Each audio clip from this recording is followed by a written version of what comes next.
Bonjour Estelle Brachilianoff. Bonjour. Vous êtes à la tête du géant français Veolia, multinational, qui a le quasi-monopole sur le marché de l'eau en France.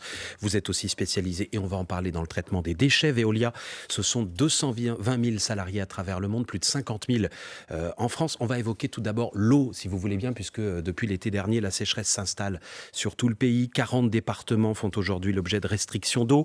4 d'entre eux connaissent même des situations de crise. Est-ce que l'exception va devenir la norme, tout simplement, dans les années qui viennent? Est-ce qu'il faut s'attendre à vivre dans un régime de sécheresse quasiment toute l'année dans les années qui viennent? Alors, je me permets de vous corriger, nous n'avons pas le monopole de l'eau en France, c'est un marché très privée, concurrentiel, oui.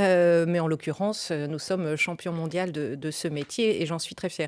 Alors cet été, on va savoir faire face, on est prêt.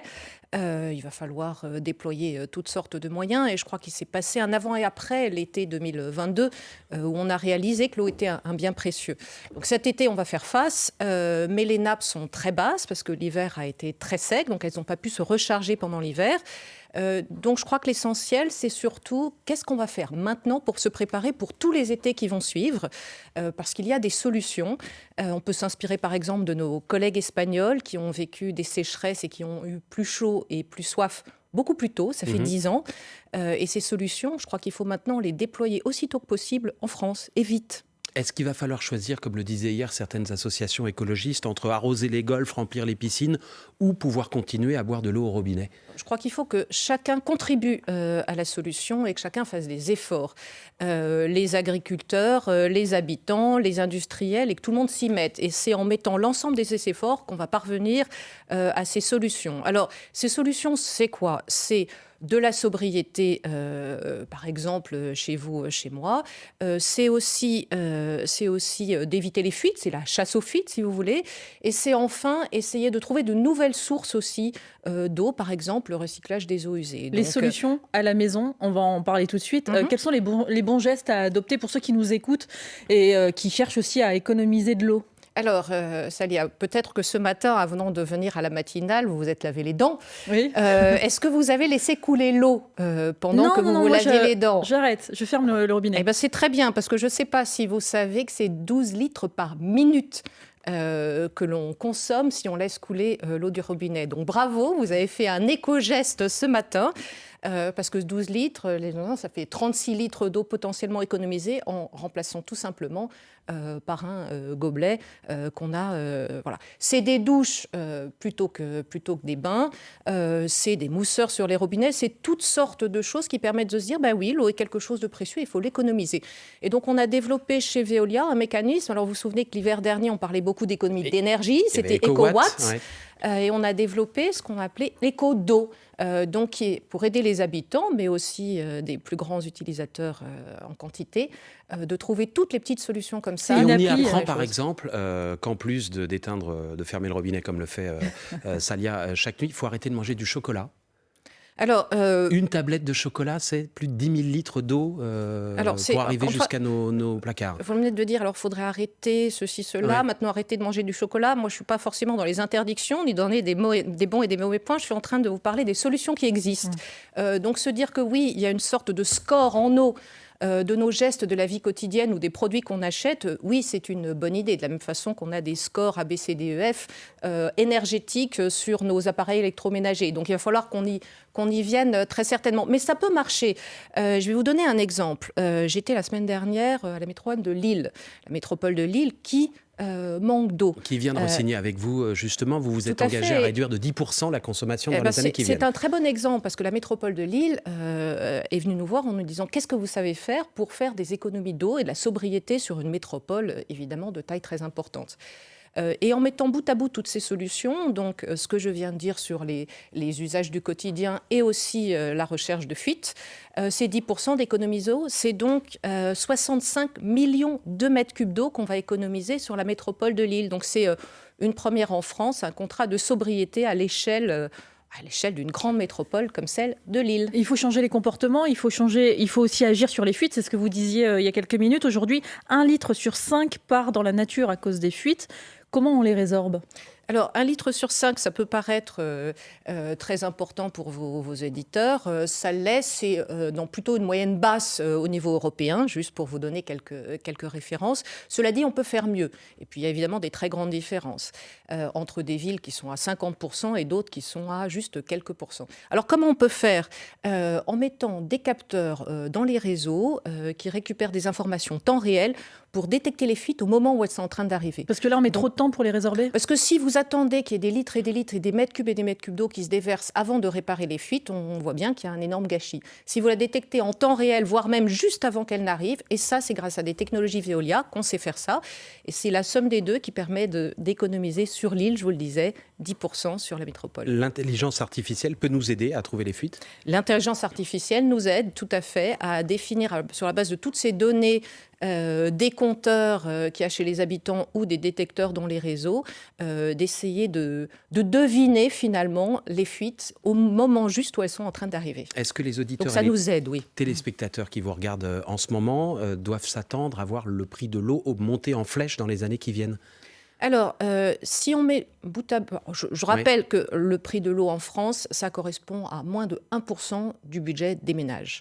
Et si on met bout à bout toutes les solutions que je viens de vous dire, des économies d'eau chez soi, des recherches de fuites et le recyclage des eaux usées, alors on peut se débrouiller pour que ça reste à moins de 1% du budget des ménages dans les prochaines années. Évidemment, si on ne fait rien, il en sera autrement. Mais moi, j'ai envie de vous parler d'une écologie avec de l'optimisme dedans, mais un optimisme de combat. Est-ce que c'est l'intérêt d'une société privée, cotée en bourse, de dire à ses usagers consommez moins ? Alors, je me permets de dire que vous avez peut-être une vision des entreprises après tout, les un bénéfices tout petit peu simplificatrice. La façon dont on mesure le succès chez Veolia, c'est évidemment au travers de nos résultats financiers, mais aussi au travers de notre impact. Sur la planète, à commencer, mais aussi sur les territoires, par exemple. Il n'y a pas que l'argent qui compte, c'est ça que vous dites ? Il n'y a pas que l'argent qui compte. Et c'est d'ailleurs ce que l'on publie tous les ans. Donc, on a publié des résultats très bons il y a quelques mois. Mais je suis aussi fière d'avoir pu annoncer que Veolia a fait économiser 320 millions de mètres cubes d'eau l'année dernière seulement, grâce à toutes ces activités partout dans le monde. C'est l'équivalent de la consommation des Hauts-de-France qu'on a économisé en un an. On va parler des eaux usées dans quelques instants, de la pollution également, des déchets, puisque Veolia est le leader mondial du retraitement des déchets. D'abord le fil info à 8h40 avec Sophie Echen. L'Ukraine évacue ses habitants dans le sud du pays où plusieurs frappes ont en partie détruit un barrage hydroélectrique ce matin. 80 communes au moins sont en zone inondable. Plusieurs subissent en ce moment la montée de l'eau. Pour l'instant, on ignore si c'est la Russie ou l'Ukraine qui est à l'origine de ces explosions. Sur France Info, Pape Ndiaye promet des moyens supplémentaires dans la lutte contre le harcèlement scolaire au lendemain de sa rencontre avec les parents de l'INSEE. Cette adolescente de 13 ans qui s'est donné la mort il y a 3 semaines dans le Pas-de-Calais. Hier, sa famille s'est dite déçue des discussions avec le ministre de l'Éducation lui reprochant de ne pas être sincère. À Grenoble, une fusillade a fait 6 blessés, dont 3 graves cette nuit dans le quartier de la Villeneuve. Il s'agit selon le procureur d'un règlement de compte. Et puis le début des quarts de finale à Roland-Garros tout à l'heure avec les 2 grands favoris du tournoi. Novak Djokovic affronte le Russe Khachanov. Le numéro 1 mondial Carlos Alcaraz sera lui opposé au Grec Stefanos Tsitsipas. France Info. Le 8-30 France Info, Salia Brachia, Marc Fauvel. Toujours avec la directrice générale de Veolia, Estelle Brachlianoff. En France, moins de 1% des eaux usées sont retraitées pour être réutilisées. On est loin derrière l'Italie et l'Espagne qui utilisent entre 8 et 14% de leurs eaux usées traitées. Encore plus loin des Israéliens, eux, qui retraitent 85% de leurs eaux usées. Pourquoi nous, on n'y arrive pas ? C'est qu'on est en train de s'y mettre maintenant. Alors la bonne nouvelle, c'est que ça bouge et que ça bouge vite. Donc moi, j'ai beaucoup de discussions avec les différents territoires de France pour déployer les eaux usées. Discussion qui n'existait pas il y a un an parce qu'on n'avait pas forcément réalisé que l'eau était précieuse en France aussi. On l'a réalisé peut-être plus tard que les Israéliens ou les Espagnols. C'est-à-dire quand vous voyez par exemple aujourd'hui quelqu'un qui arrose un jardin public avec de l'eau potable, ça vous fait bondir ? Alors, je pense que dans 10 ans, oui, vos auditeurs trouveront ça complètement absurde qu'on puisse nettoyer les rues de nos villes, puisque c'est le cas aujourd'hui, je ne sais pas s'ils le savent, avec de l'eau potable. Mais la bonne nouvelle, une nouvelle fois, c'est qu'il y a des solutions mais il faut qu'on accélère. Et donc, j'étais l'autre jour à Saint-Cyprien, dans les Pyrénées-Orientales, dont vous savez qu'elle manque cruellement d'eau, notamment cet été. Il n'a quasiment pas plu depuis un an, et sur lequel on est en train de monter un projet de recyclage des eaux usées qui va permettre d'arroser des terres agricoles et de nettoyer les rues des villes. Et je crois que c'est un projet assez majeur. Donc, d'une certaine façon, on a pris le savoir-faire que l'on a petit à petit acquis de l'autre côté des Pyrénées pour le faire traverser les Pyrénées à Saint-Cyprien. Mais c'est juste une question de tuyaux, c'est-à-dire qu'il faut trouver les bons branchements à la sortie pour pouvoir l'utiliser dans l'agriculture ou nettoyer les rues, ou c'est plus compliqué que ça? C'est un peu plus compliqué que ça, il faut de la technologie pour les traiter. Donc ce n'est pas des eaux usées qu'on se contente de distribuer comme ça. On fait un traitement supplémentaire pour le rendre propre à différents types d'usages. Et plus l'usage est sanitairement important, et plus évidemment on traite. Techniquement, on sait même reproduire de l'eau potable avec de l'eau usée. C'est ce qu'on fait à Windhoek en Namibie. Et pourquoi on ne le fait pas en France? On pourrait tout à fait techniquement le faire, mais je crois qu'on a beaucoup d'autres leviers à activer avant celui-là, à commencer par nettoyer les eaux des rues avec de l'eau qui serait réutilisée, recyclée. Est-ce qu'on sait en France, est-ce que vous savez chez Veolia, dessaler l'eau de mer pour la boire? On sait dessaler l'eau de mer pour la boire. Est-ce que c'est faisable? Est-ce que ça coûte cher? Est-ce qu'on le fera encore plus dans les années qui viennent? Alors, je crois que sur tous ces sujets d'eau, la clé, c'est d'imaginer qu'il n'y a pas une baguette magique, mais il y a plutôt une série de solutions. Et j'ai envie de dire, les petits ruisseaux font les grandes rivières, donc il faut tout explorer. Et ça dépend des territoires. Vous imaginez que la solution dans les Pyrénées-Orientales, elle ne sera pas la même que celle qu'on déploie sur la métropole de Lille que je viens de citer. Dans ce panel de solutions, à un moment donné, dans des situations où on a déjà tout fait, si je puis dire, le dessalement peut avoir un avantage, et c'est ce qu'on fait au Moyen-Orient, y compris chez Veolia, bien sûr. Ça coûte cher? Alors, ça coûte cher. Ça coûte en gros 2 fois plus cher que de produire de l'eau à partir des rivières ou des nappes phréatiques, et ça consomme de l'énergie. C'est les 2 inconvénients. Mais quand on n'a pas le choix, ça peut être une bonne chose. La bonne nouvelle aussi, c'est que la technologie s'améliore d'année en année. Donc, ça consomme en gros 5 fois moins d'énergie aujourd'hui que ça n'en consommait il y a 15 ou 20 ans. C'est-à-dire on peut imaginer que dans une décennie ou deux, on aille chercher l'eau dans les océans et dans les mers plutôt que dans les rivières? Plutôt que, non, je crois qu'on va essayer d'aller chercher toutes les capacités que l'on a. Encore une fois, dans l'ordre, la sobriété, éviter de gâcher, la chasse aux fuites, le recyclage des eaux usées, et enfin, quand tout ceci a été exploré à son maximum, le dessalement d'eau de mer. Estelle Brachlianoff, un tiers de l'eau potable est contaminée par un pesticide interdit depuis 2019. C'est le résultat d'un rapport de l'ANSES publié il y a quelques semaines. Est-ce que vous le saviez ? Non, bien sûr qu'on ne le savait pas. Vous savez, c'est des sujets qui sont très récents. On ne mesure qu'il y a depuis que quelques mois. Mais il n'y a pas de contrôle chez vous ? Il y a des contrôles sur tout ce que les autorités sanitaires nous demandent de contrôler. Et bien évidemment, on distribue de l'eau qui est conforme aux réglementations sanitaires. Si elle venait à évoluer, bien évidemment, on suivrait cette réglementation. Ça n'est pas le cas aujourd'hui. Là, ce que je peux dire sur ces pesticides, c'est qu'on sait les traiter. Je crois que c'est la bonne nouvelle, c'est qu'on a des technologies à disposition. Si les autorités sanitaires encore décidaient de le faire et considéraient que c'était important, on sait traiter. Aujourd'hui, il n'y a pas de risque pour la santé de ceux qui... Aujourd'hui, on distribue évidemment chez Veolia de l'eau potable conforme aux réglementations sanitaires en vigueur en France, bien sûr. On passe à la poubelle, si vous voulez bien. On estime qu'un quart de nos ordures ménagères auraient pu échapper à l'incinération ou à l'enfouissement. Comment on fait pour le casser, ce dernier quart ? Alors, je crains que je vais me répéter en disant de la sobriété et essayer de trouver aussi de nouveaux gisements de ressources. C'est ça l'écologie des solutions. Éviter le premier déchet, c'est celui qu'on ne produit pas. Oui. Donc la première chose, c'est de réfléchir au suremballage, par exemple. On a quelquefois des produits de la vie courante où quand on sort du supermarché, le premier truc qu'on fait, c'est d'enlever du plastique qui rassemble un certain nombre d'éléments pour le jeter chez soi. On voit bien qu'on doit pouvoir arriver à faire des progrès. La deuxième chose, c'est le plastique à usage unique. Est-ce qu'on a vraiment besoin d'utiliser un certain nombre de choses, des pailles en plastique, des sacs de caisse avant que ce soit interdit en France, une seule fois? on s'est tous habitués à avoir notre sac réutilisable quand on va au supermarché. Donc il y a un certain nombre d'usages qu'il faut changer. On n'est pas très bon dans le recyclage du plastique. Aujourd'hui, je crois que c'est 9% seulement la part du plastique qui est recyclée. Pourquoi ? Alors, c'est 25%, donc ça j'ai reste, tout faux, ça c'est pas reste grave, pas, je le prends. ça reste pas suffisant. Je suis d'accord avec vous. effectivement. Je suis d'accord avec vous, ça reste pas suffisant. Pourquoi donc c'est si peu ? il faut que tout ce qui soit recyclable soit recyclé. Mais c'est parce que ça part dans la mauvaise poubelle ou c'est parce que derrière ça ne suit pas ? C'est toutes sortes de choses. Alors, Veolia est le premier recycleur de plastique au monde. On a 37 usines dans le monde. Donc, en plus, on a l'expérience acquise au travers des 5 continents sur qu'est-ce qui fonctionne et qu'est-ce qui ne fonctionne pas et où sont les failles qui font qu'à la fin, on ne recycle qu'une partie du plastique. Un premier élément, ça peut être effectivement de mettre dans la mauvaise poubelle. Un deuxième, c'est quand vous êtes à la gare et que là, vous n'avez pas forcément le réflexe comme vous l'auriez à la maison où il n'y a pas les bonnes poubelles. Donc c'est une série là aussi de petits ruisseaux qui sont les grandes rivières pour inciter tout le monde.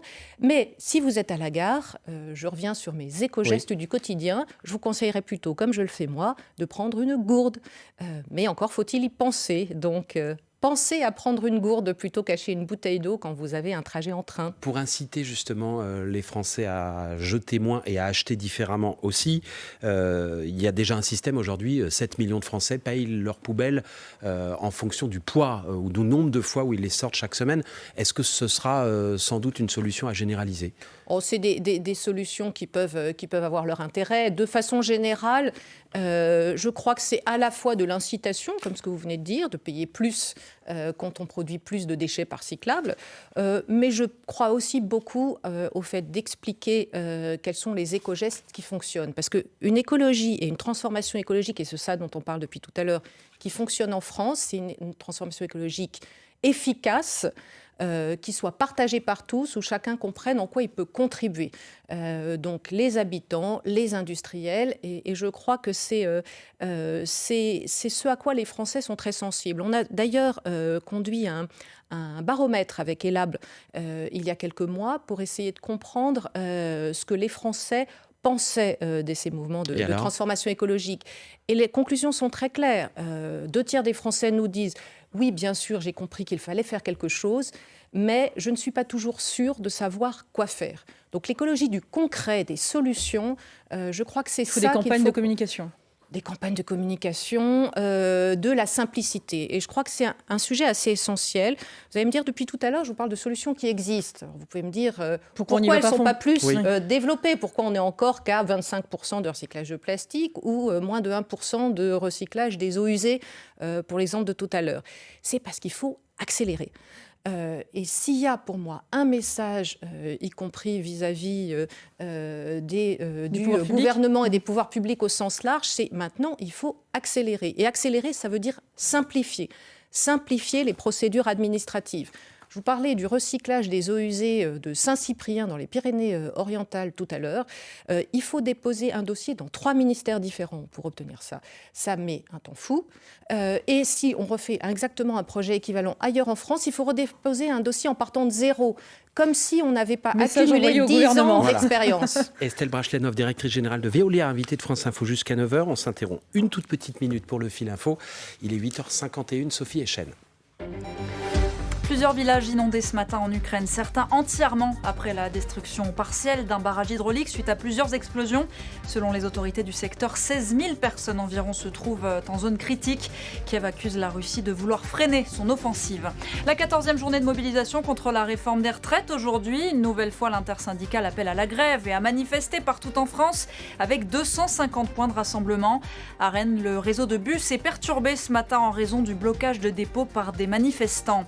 Une journée d'action à l'avant-veille de l'examen de la proposition de loi du groupe Liot qui vise à abroger la réforme, mais peu de chances qu'elle aboutisse. En marge d'une visite au Mont-Saint-Michel, hier Emmanuel Macron a déclaré qu'on peut débattre de tout, mais ça doit respecter la Constitution. Et puis 3 500 $, le montant du Vision Pro, le tout premier casque de réalité virtuelle d'Apple. Les utilisateurs pourront se balader dans des univers parallèles en choisissant le degré d'immersion.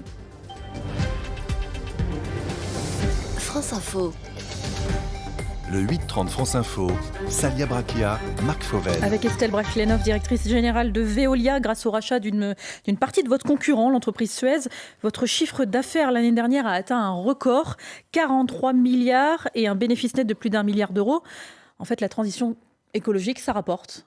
Alors, Veolia se porte bien, mais je crois que c'est une bonne nouvelle. C'est une bonne nouvelle parce que ça nous permet d'avoir encore plus d'impact sur les sujets dont on vient de parler depuis tout à l'heure. On est champion mondial de la transformation écologique, basé en France, avec un cœur battant qui est ici.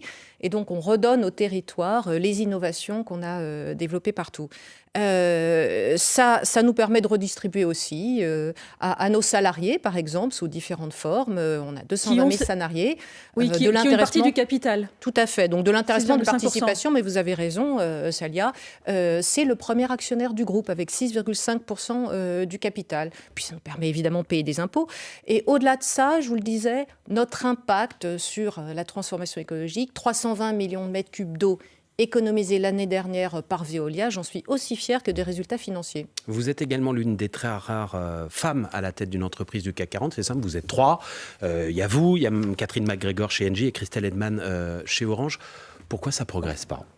Bon, le verre à moitié plein, c'est là, que ça il est progresse. Pas à moitié plein, 3 sur 40. Le verre à moitié vide, c'est que ça progresse lentement. Oui. Donc là aussi, depuis tout à l'heure, je prononce le mot accéléré. Je pense que là aussi, il est en vigueur, ce mot. C'est essentiel qu'on accélère. Et pourquoi c'est important ? C'est important parce que pour qu'une entreprise soit innovante notamment et qu'elle se réinvente sans cesse, il faut qu'il y ait autour de la table des gens différents, des hommes, des femmes, des Français, des non-Français et des gens qui ont eu un parcours professionnel différent. Mais ça doit passer par la loi ou on laisse les entreprises y aller à leur rythme ?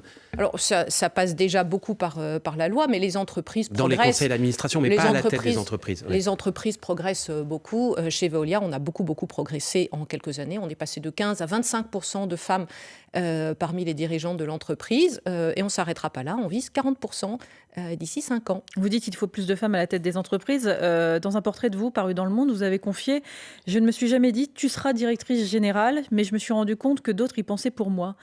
C'est quoi ça ? C'est un manque d'ambition ou alors de la peur ? Ni l'un ni l'autre. C'est juste que moi, j'ai toujours été mue par la curiosité. Je me suis toujours posé la question à chaque fois qu'on m'a proposé, par exemple, un nouveau pari. Pourquoi pas ? On va essayer et on va voir. Et donc, c'est le fait de se remettre en mouvement et d'oser, je crois, qui a toujours été mon moteur, beaucoup plus que le fait de viser des postes ici ou là. On a l'impression que ce discours-là, il est partagé par pas mal de femmes qui peuvent avoir de l'ambition, mais qui ont peur de l'afficher. Oh non, je ne pense pas que ce soit de la peur de l'afficher. Quelquefois, c'est de l'autocensure. Quelquefois, tout simplement, on n'y pense pas soi-même. Donc, je ne sais pas, vous, Salia, comment vous êtes arrivée à ce poste très important que vous avez aujourd'hui chez France Info, mais les parcours individuels, l'envie. Vous voyez, je vous parlais de la curiosité tout à l'heure, l'envie, le travail, c'est sans doute un peu la recette. Il nous reste 2 minutes pour évoquer une question qu'on n'a pas encore abordée avec vous ce matin, c'est le recyclage des batteries électriques pour les voitures électriques. On sait que c'est un frein aujourd'hui parfois psychologique au moment de passer à l'électrique. Est-ce que finalement c'est vraiment écolo une batterie électrique ? Est-ce qu'on sait recycler ? Vous avez vous-même une usine en Lorraine qui recycle les batteries électriques. À la fin du recyclage, il reste quoi ? Alors, super exemple. Pourquoi ? Parce que quand je dis l'écologie des solutions, c'est déployer le plus vite possible, j'insiste, accélérer les solutions qui existent, mais c'est aussi trouver celles qui n'existent pas encore. On a mis quasiment 10 ans à trouver comment recycler une batterie de véhicule électrique. Les 10 dernières années, maintenant, on sait faire. Donc, on est en train de construire une usine réelle, à échelle 1, en Lorraine, dans l'est de la France, avec de l'hydrométallurgie, un certain nombre de technologies qui permettent de séparer tous les métaux qui sont à l'intérieur de la batterie pour être ensuite réutilisés. Donc, c'est du lithium, du cobalt, du nickel. On récupère tout ou il y a un peu de perte ? Il y a toujours un tout petit peu de perte, mais c'est moins de 0,1%. Donc c'est très très faible. On a des taux de pureté très très importants. Donc les batteries d'aujourd'hui feront les batteries de demain ? Les batteries d'aujourd'hui peuvent faire les batteries de demain. Donc oui, ça vaut le coup de les récupérer et de les recycler. Pourquoi c'est assez essentiel ? Est-ce que c'est le cas pour toutes les batteries ? Parce que Tesla, par exemple, utilise une particularité, des batteries particulières avec du lithium, du fer, du phosphate. Et ça, on ne peut pas forcément les recycler, ces batteries-là. Alors, l'intérêt de la technologie Veolia, c'est qu'on est agnostique sur les types de batteries. C'est-à-dire qu'on prend à la fois des batteries de Tesla comme des batteries d'autres constructeurs. On prend même aussi des batteries de téléphone portable, parce qu'il y en a plus aujourd'hui à recycler que les batteries de véhicules électriques qui viendront dans quelques années. Et c'est de tout ça que l'on extrait tous les métaux dont je vous ai parlé. Ça coûte cher ou pas de recycler une batterie ? La question, c'est aussi ça. Est-ce que ces batteries recyclées peuvent permettre de faire baisser le prix des futures batteries ou pas ? Alors, puisqu'on sait que c'est l'une des choses qui coûtent le plus cher dans ces voitures. La question, c'est que surtout, elle se pose autrement, c'est que c'est le lithium, le nickel, le cobalt, ce sont des ressources rares et de plus en plus rares au fur et à mesure qu'on aura de plus en plus de batteries de véhicules électriques. Donc, si on ne recycle pas, les prix augmenteront naturellement parce qu'il n'y aura, pas assez de ces métaux. C'est des métaux, par ailleurs, qu'on importe de Chine, du Chili ou du Congo. Donc, c'est un sujet d'autonomie stratégique de la France et de l'Europe. L'Union européenne l'a très bien compris, d'ailleurs, en se donnant une ambition pour un taux de recyclage de batteries en Europe, précisément pour ne pas dépendre d'importations. Quasiment devenir souverain en la matière simplement en recyclant, enfin une fois qu'on les a achetées évidemment, en recyclant toutes ces batteries. On plus souverain et moins dépendant. Oui, c'est tout à fait l'objectif. Donc on voit bien que cette transformation écologique, elle est bonne pour les territoires, elle crée de l'emploi, elle est bonne pour la planète, elle est bonne pour la souveraineté du pays. Ça coche beaucoup de cases. Merci Estelle Brachlianoff, directrice générale de Veolia, invitée ce matin de France Info. Bonne journée à vous. Merci, bonne journée.